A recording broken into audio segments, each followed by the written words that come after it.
YouTube channel पर मेरे चाहने वालों का बहुत बहुत स्वागत। आज का जो हमारा विषय है वो है रिकॉन्स्टिट्यूशन ऑफ पार्टनरशिप फर्म, साझेदारी का पुनर्गठन।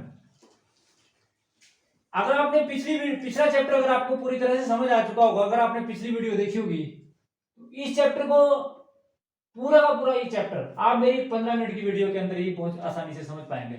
इस बात का ध्यान रखें, आप बड़े ध्यान से पिछली वीडियो को अगर आपने ध्यान से देखा होगा, आपको पार्टनरशिप के बारे में काफी ज्ञान हो चुका होगा, तो मैं गारंटी के साथ बोल सकता हूं कि इस वीडियो के अंदर आपको केवल मात्र 15 मिनट इस चैप्टर को समझने में लगेंगे। और जो इसका इंपॉर्टेंट टॉपिक है उसको मैं आपके सामने क्लिक करूंगा अभी। तो बात यह आती है कि what do mean by reconstitution of partnership firm due to change in profit sharing ratio, या इस चैप्टर का नाम तो है due to change in sharing profit ratio among existing partners.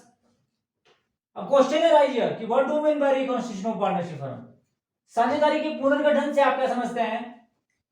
साझेदारी समझौते में आप सभी जानते हैं कि partnership is the relation between person who has agreed to share profit carried on by all और any of them acting for all.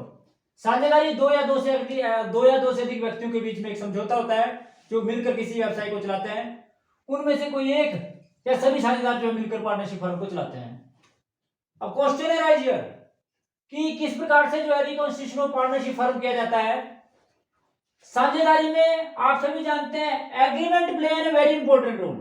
जो आपका एग्रीमेंट है वो बड़ा इंपॉर्टेंट रोल प्ले करता है। अब क्वेश्चन है राइज हियर कि एग्रीमेंट के अनुसार क्या होगा और किस प्रकार से साझेदारी का पुनर्गठन होगा। तो मैंने आपको बताया कि साझेदारी समझौते में होने वाला कोई किसी भी प्रकार का परिवर्तन रिकॉन्स्टिट्यूशन ऑफ पार्टनरशिप फर्म कहलाता है।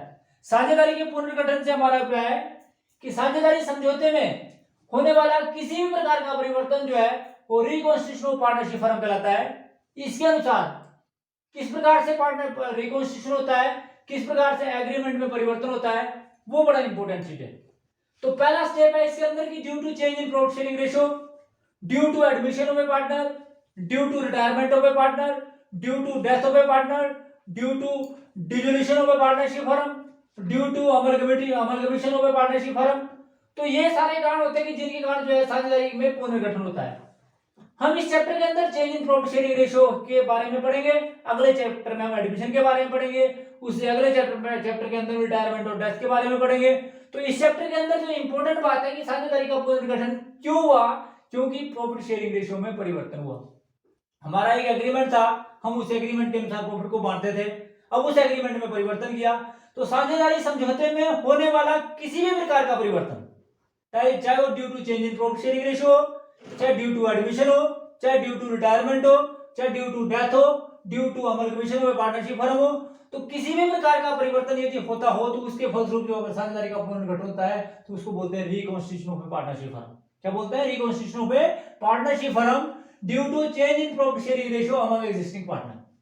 तो मैंने जैसे आपको बताया कि जब साझेदारी समझौते में परिवर्तन होता है तो हम कुछ अकाउंटिंग ट्रीटमेंट करते हैं और इसका इफेक्ट क्या होता है वो भी आपको बताया जाएगा। तो अब बात आती है कि कौन कौन सी अकाउंटिंग ट्रीटमेंट आप करते हैं। सबसे पहले आप new profit sharing ratio calculate करते हैं, फिर आप सैक्रिफाइसिंग रेशियो को कैलकुलेट करते हैं, फिर उसके बाद आप गेनिंग रेशियो को कैलकुलेट करते हैं, फिर गुडविल की वैल्यूएशन करते हैं, फिर एसेट एंड लायबिलिटी की रिवैल्यूएशन करते हैं, फिर रिजर्व और एक्युमुलेटेड प्रॉफिट को बांटते हैं, फिर पार्टनर्स कैपिटल को एडजस्ट किया जाता है। तो इस प्रकार से ना जाने कितनी एडजस्टमेंट एंट्रियां की जाती हैं जिसके आधार पर जो है साझेदारी का पुनर्गठन किया जाता है। क्योंकि पुनर्गठन के टाइम में आपको ये सारी कैलकुलेशन करनी पड़ती है।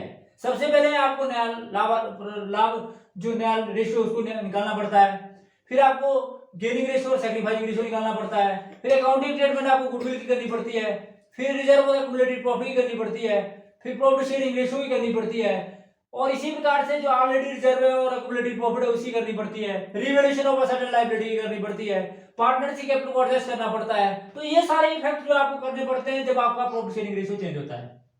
अब क्वेश्चन है राइज कि व्हाट डू मीन बाय कि इसके फलस्वरूप क्या परिणाम होता है कि जब आप साझेदारी के लाभ और विभाजन अनुपात में परिवर्तन करते हैं।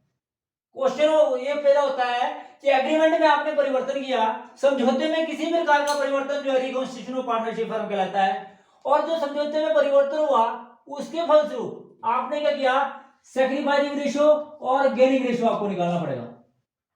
तो what do mean by sacrificing ratio, बड़ा इंपॉर्टेंट क्वेश्चन है कि what do mean by sacrificing ratio and what are the formula for calculating sacrificing ratio. दूसरा क्वेश्चन जो थ्योरी का what do mean by gaining ratio and what is the formula of gaining ratio. तो पहले बात आती है कि what do mean by sacrificing ratio, त्याग अनुपात से आप क्या समझते हैं। तो जब कोई वर्तमान साझेदारी के लाभ विभाजन अनुपात में परिवर्तन होता है तो उसके फलस्वरूप एक या एक से अधिक साझेदार के हिस्से में जो वृद्धि होती है या एक या एक से अधिक साझेदार के हिस्से में जो कमी होती है, क्योंकि सैक्रिफाइसिंग रेशियो का मतलब होता है त्याग अनुपात। जब कभी साझेदारी के लाभ विभाजन अनुपात में परिवर्तन होता है तो उसके फलस्वरूप एक या एक से अधिक साझेदार अपने हिस्से का जितना त्याग करता है, यदि आप उसको जो रेशियो में निकालते हैं, यानी कि जिस अनुपात में वह त्याग करता है उससे आप सैक्रिफाइसिंग रेशियो की संज्ञा देते हैं। जब एक या एक से अधिक साझेदार के लाभ, जब किसी साझेदार के लाभ विभाजन अनुपात में परिवर्तन होता है उसके फलस्वरूप एक या एक से अधिक साझेदार के हिस्से में जितनी कमी आती है और वह जब उसको हम अनुपात में मापते हैं तो उसे आप त्याग अनुपात की संज्ञा देते हैं। त्याग अनुपात को निकालने का फार्मूला है old share minus new share. अभी प्रैक्टिकल कराएंगे तो आपको बिल्कुल क्लियर हो जाएगा, परंतु उससे पहले थोड़ा थ्योरेटिकल क्वेश्चन समझा लेते हैं। उसके बाद जो है गेनिंग रेशियो। गेनिंग रेशियो का मतलब ये होता है कि जब गेनिंग रेशियो के अंदर आपको क्लियर होना चाहिए कि जब गेनिंग रेशियो का मतलब होता है कि जब साझेदारी के लाभ विभाजन अनुपात में परिवर्तन होता है तो उसके फलस्वरूप एक या एक से अधिक साझेदार के हिस्से में जितनी वृद्धि होती है, यदि उसे आप अनुपात में मापते हैं तो उसे आप गेनिंग रेशियो की संज्ञा देते हैं, लाभ प्राप्ति अनुपात की संज्ञा देते हैं। गेनिंग रेशियो का फार्मूला निकालने का फार्मूला होता है new share minus old share. आपके पास न्यू शेयर भी दिया होगा, आपके पास ओल्ड भी शेयर भी दिया होगा, उसमें से आप निकालते हैं और उसके आधार पर आप क्या निकालते हैं, गेनिंग रेशियो निकालते हैं। तो इसमें जब ज्यादा इंपॉर्टेंट, जो सबसे इंपॉर्टेंट क्वेश्चन है वो है जी कि what do mean by sacrificing ratio and what do mean by gaining ratio, इसको कैसे कैलकुलेट करते हैं, और या इसके स्थान पर आपको एक प्रैक्टिकल दिया होगा और जिस प्रैक्टिकल को आप करने के बाद आपको ये क्वेश्चन पूरी तरह से समझ आ जाएगा। तो हम प्रैक्टिकल करते हैं। क्वेश्चन नंबर 1, जिससे आपको थोड़ा क्लियर हो जाएगा।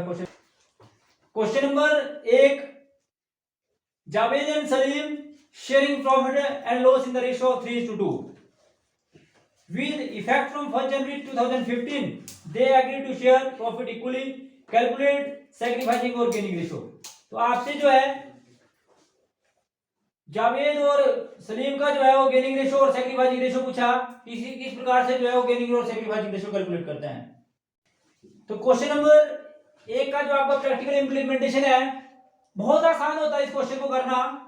जो चीज आपके पास गिवन है वो आपने लिखी। ये बोलता है कि जावेद एंड सलीम का ओल्ड शेयर आपके पास दिया है 3:2। आपके पास जो सलीम है और जावेद और सलीम है उनका न्यू रेशियो दिया है 1:1। मतलब पहले वह प्रॉफिट को 3:2 में बांटते थे, बाद में उन्होंने ये डिसाइड किया कि वह 1:1 में बांटेंगे। तो मैंने आपको बताया था क्वेश्चन के अनुसार भी कि जब किसी साझेदारी में किसी प्रकार का परिवर्तन हो तो उसको साझेदारी का पुनर्गठन बोलते हैं, और ये किसी कारण से हुआ due to change in profit sharing ratio, कि आपका प्रॉफिट शेयरिंग रेशियो चेंज हुआ जिसके कारण जो है आपने इसको गेनिंग और सैक्रिफाइसिंग रेशियो निकालना। देखो क्वेश्चन में आपको पहले पता लग रहा है कि पहले इसको ना 3/5 मिलता था, अब इसको 1/2 मिलता है। इसका मतलब इसने सैक्रिफाइस किया। किसने? जावेद ने सैक्रिफाइस किया। क्वेश्चन के अंदर आपको पहले पता लग जाता है कि किसने सैक्रिफाइस किया, किसने गेन किया। अगर ना भी पता लगे तो आप इनमें से दोनों में से किसी फार्मूले को यूज करें। मान लो क्वेश्चन को समझने से पहले ये समझ लें आप कि मान लो आपको सैक्रिफाइसिंग रेशियो का फार्मूला लिखते हैं, तो सैक्रिफाइसिंग रेशियो का फार्मूला लिखने पर अगर आंसर पॉजिटिव में आता है, मतलब माइनस में नहीं आता है, तो इसका मतलब है उस बंदे ने सैक्रिफाइस ही किया। परंतु यदि आंसर जो है वो नेगेटिव में आता है ना, इसका मतलब उस बंदे ने गेन किया। तो इस बात का ध्यान रखें कि अगर आपका आंसर पॉजिटिव में आता है, प्लस में आता है, तो इसका मतलब है उस बंदे ने सैक्रिफाइस किया, यदि आपने सैक्रिफाइसिंग रेशियो का फार्मूला लगाया। और इसी तरह से अगर आपने गेनिंग रेशियो का फार्मूला लगाया तो अगर बंदे ने प्लस में आंसर आता है तो उसने गेन ही किया, अगर माइनस में आता है इसका मतलब उसने बंदे ने सैक्रिफाइस किया। क्वेश्चन के अंदर आपको पहले पता होता है, क्योंकि जैसे मान लो मैंने फॉर एग्जांपल मेरी बात करें तो मुझे पता लग रहा है कि जावेद ने इसमें सैक्रिफाइस किया और इसमें गेन किसने किया जी? सलीम ने गेन किया। ये क्लियर लग रहा है मेरे को बता, क्योंकि पहले इसको 2/5 मिलता था, अब 1/2। पहले इसको 2/5 मिलता था किसी हिस्से का, परंतु अब 50% मिल रहा है। इसका मतलब है कि इसमें फायदा, इसको फायदा हुआ। ठीक है जी, पहले इसको 40% मिलता था, 50%, इसको पहले 60% मिलता था, 50%। इसका मतलब है कि इस बंदे ने क्या किया, सेक्रीफाइस, और इस बंदे ने गेन किया। तो अब क्लियर से इंडिकेशन है, जब आप क्वेश्चन को देखेंगे तो मैंने बोला कि जावेद सेक्रीफाइस करता है। आपको फार्मूला बताया ओल्ड रेशियो। ओल्ड रेशियो है 3/5, न्यू रेशियो है 1/2। कितना जी, 1/2। इसको करना बड़ा आसान होता है। अब आप बोलते हैं नहीं कितना सेक्रीफाइस किया, कितना गेन किया, आप इसको एलसीएम निकालो। एलसीएम निकालने की विधि, इसका एलसीएम हो गया 10। ठीक है जी, अब इसको इससे मल्टीप्लाई और इसको इससे मल्टीप्लाई, क्रॉस मल्टीप्लिकेशन करनी। 6 - 5, 1/10 जो है इसने सेक्रीफाइस किया। ठीक है जी, अब गेन करा सलीम ने, कितना गेन किया, हमने सेक्रीफाइस रेशियो का फार्मूला लगाया 2/5 - 1/2, मल्टीप्लाई किया 10, 4 - 5, माइनस में है ना। मैंने अभी आपको क्या बताया था, यदि माइनस में आता है तो ये अगर आप सेक्रीफाइस रेशियो का फार्मूला लगाते हैं तो इसका मतलब इसने गेन किया। इस प्रकार से लेखा पुस्तकों में गेनिंग और सेक्रीफाइसिंग। अगर इस चैप्टर से क्वेश्चन आता है तो आपके पास यही क्वेश्चन आता है। आपके पास ओल्ड पार्टनर का ओल्ड शेयर और न्यू पार्टनर का न्यू शेयर। 15 मिनट तो मैंने आपको ज्यादा बोल दी थी, अब तो 2 मिनट के अंदर आपको समझ आ गई ये चीज। मैंने आपको बताया कि यदि आप वीडियो को ध्यान से देखते तो आपको समझ बहुत जल्दी आता है। तो इसलिए आपने क्या किया कि आपको क्वेश्चन इस चैप्टर से यही आना है। अगर क्वेश्चन आएगा तो आपको ये आएगा, क्या दिया आपके पास ओल्ड पार्टनर का ओल्ड शेयर और न्यू पार्टनर का न्यू शेयर दिया। आपने केवल मात्र फार्मूले को याद रखा। हमने फार्मूला लिखा जी, और फार्मूला लिखने के बाद new ratio minus old ratio, और आपने इसको निकाल दिया 1/10। अगर 1/10 बंदा एक सेक्रीफाइस करता तो दूसरा 1/10 गेन करता है। क्योंकि आप लोगों को बताया कि जब एक या एक से अधिक साझेदार जितने हिस्से का त्याग करते हैं उसे त्याग अनुपात, और एक या एक से अधिक साझेदार जितने हिस्से का लाभ प्राप्त होता है उसको और अनुपात में मापते हैं तो उसको गेनिंग रेशियो बोलते हैं। तो जिसके आधार पर ये था जी आपका क्वेश्चन नंबर 1। आपके पास 3 पार्टनर हैं। कितने पार्टनर हैं, 3। BPL are equal partner. It is now agree that they will share profit 3:2:1। Calculate sacrificing और गेनिंग रेशियो। तो हम दूसरा क्वेश्चन करते हैं, क्लियर हो जाएगा आपको। हमारे पास बीपीएल क्वेश्चन नंबर 2 में आपके पास आपने कैलकुलेट करना है कैलकुलेशन गेनिंग और सेक्रीफाइसिंग रेशियो। हमारे पास बीपी और एल का ओल्ड शेयर दिया है 1:1:1। उसके बाद हमारे पास बीपीएल का न्यू शेयर दिया है 3:2:1। अब हमने क्या किया कि इसका ओल्ड शेयर में से न्यू शेयर उठाया बी का, तो ओल्ड शेयर हमारे पास जो दिया था वो लिखा हमने। उसके बाद इसका एलसीएम निकाला। एलसीएम आपका इसका 6 आया, तो उसके बाद आपने 6 को 3 से डिवाइड किया तो आपके पास 2 आया और -3। दैट मींस कि इस बंदे ने जो है वो आंसर आया 1 - 6, दैट इज उसने गेन किया। क्या किया इसने, गेन। उसके बाद आपका दूसरा है 1/3 और 2/6। 1/3 और 2/6 जो है ये दोनों एक ही चीज है। अगर इसको काटते तो ये भी 1/6 ही आया। परंतु क्वेश्चन को करते हैं तो एलसीएम आया आपका 6, और 6 में आप सभी जानते हैं कि जब आपने इसका एलसीएम निकाला तो आया 2 - 2, 2 - 2 that is 0/6। No gain no sacrifice, no gain no sacrifice, ये आया जी आपका इसका। उसके बाद आप तीसरी की बात करें तो इसका ओल्ड शेयर दिया है एल का 1/3, और इसका जो है न्यू शेयर दिया है 1/6। एलसीएम निकाला आपने, आपके पास 6 आया। तो उसके बाद जो है यह आपके पास 2 - 1, 2 - 1 मतलब 1/6। इस बंदे ने क्या किया, सेक्रीफाइस।